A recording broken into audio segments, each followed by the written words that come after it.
Welcome back, everyone. Take a look. What a sight to behold. Mother Nature putting on a light show this weekend for people in the northern part of the country. You can see the northern lights flickering across the sky in this time-lapse video taken in Idaho, all the way there. And we're wondering here at home, the coastal empire, the low country, what are our chances of seeing the northern lights, Scott? Yeah, not good, though. Last year, I think it was last year or the year before that, I believe it's, I think already been 2 years ago, we did see it here in Savannah because of how strong the solar flare was that was energizing the upper levels of the atmosphere. But this time around, I think our chances are going to be a bit lower, though. There is a fairly strong solar flare that is causing this pretty far south. But our issue, Tina, is also some Canadian smoke in the atmosphere, giving us a little bit of haze. Yeah, not too much in the way of clouds out there now, but that haze making that sky look somewhat milky. And we are looking at some pretty significant fires in central Canada, especially Saskatchewan and Manitoba. And that smoke is going into the upper levels of the atmosphere and getting drawn in our direction.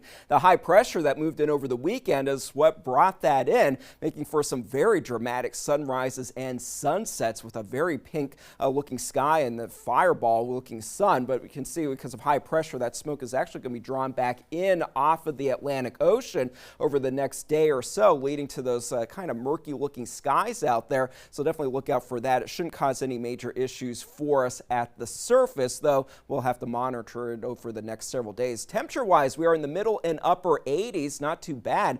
Temperature wise, that sun getting filtered out a little bit by that smoke, lower 80s right now for Hilton Head. And as we do go into the evening hours, that haze will be around of a mainly clear sky overall with respect to the clouds going into the evening hours, with temperatures cooling off into the lower 70s by 11 o'clock. And it looks like by tomorrow morning, most of us will be in the 60s to start the day. So high pressure just to our north will continue that dry flow from the north, keeping us keeping those any rain chances at bay behind a weak front that has moved through the region. But down to the south over Florida, we have a stalled out frontal boundary and an area of low pressure which will lift northward by Wednesday and bring us high rain chances Wednesday, Thursday, and even Friday. And this is a system that the Hurricane Center is actually watching for the potential for tropical development as it moves off of our coast, albeit a low risk of that happening. But we are now in hurricane season and the waters are starting to warm up off of the southeast coast. And this is one of the spots where we would typically see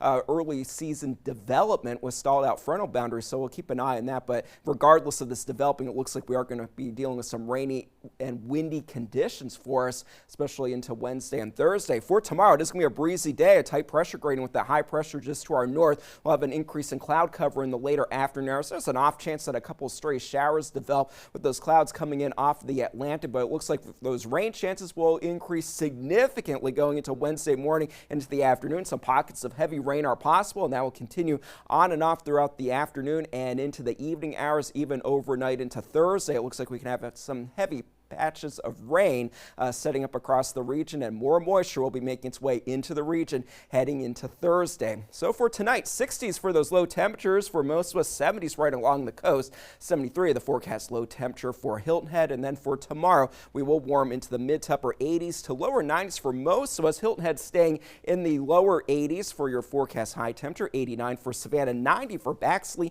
and Hazelhurst as far as your forecast high temperatures. So storm chances build in for us Wednesday, Thursday, and into Friday, tapering off for the weekend, but increasing again going into next week. Rainy days will be a little bit cooler for us, at least. That's a look at your forecast for now. We'll have more coming up in just a bit.